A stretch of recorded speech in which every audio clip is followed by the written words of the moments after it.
So you know the drill, right? So clean your side of the tree on the go command. You each have 3 magazines of 7 each. Line is set. Go. Nice one. That girl.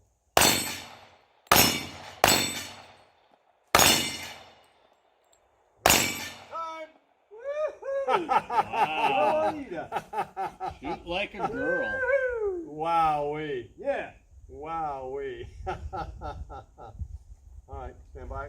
I don't think she missed. I don't think she missed. No. And she was fast. What's that? Stand by.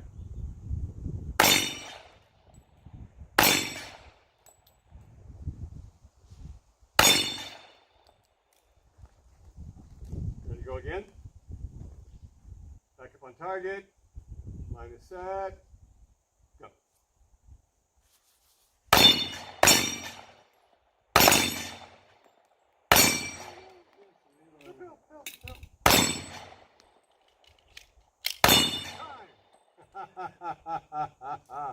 So see, everything works into that, doesn't it? Will it be like that in a gunfight? Yes. And so, okay, stand by.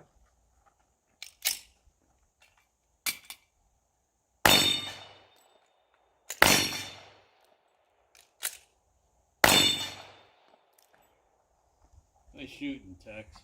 Yeah. All right, you guys, we're back in the same place. The go command, clean your tree. Line is set. Go.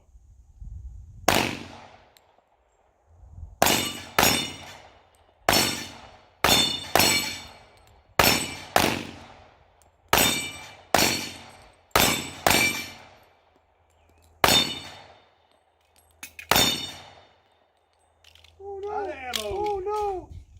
Clean it up. Take your time, he's empty.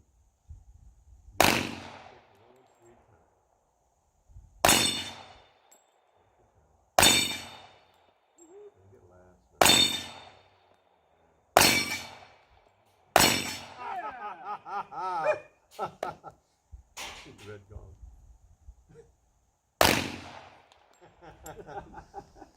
All right. Empty gun. Drop your last mag. Clear it up. Point it in for a dry fire. And go dry. Nice. Reset the action. Safety on. Finger straight, holster up.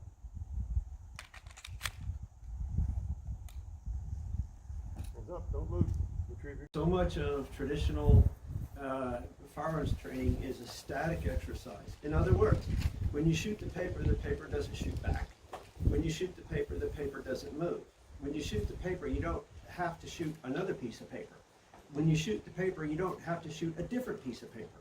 And the target doesn't change in any way. It's totally static, right? It sits there, it absorbs punishment, and it doesn't do anything to throw you off. Absolutely All nothing. you're doing is punching holes in a circle. And this, with the steel moving in different places, there's multiple things that are happening here that are dynamic, that are really playing with the mind and causing me to, I understand a lot of flex is going on in my processing that does not happen with static targets.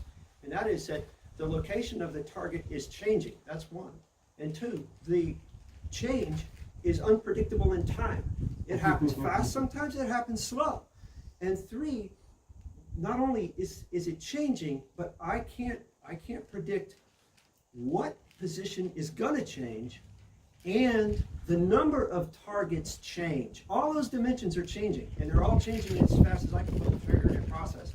So I might have 1 target to hit, I might have 5 targets to hit, and it's not over until I have no targets to hit, right? All that dynamic going on is exercising me in a completely different way than any static firearm exercise. So have you had any defensive training like this? Yeah.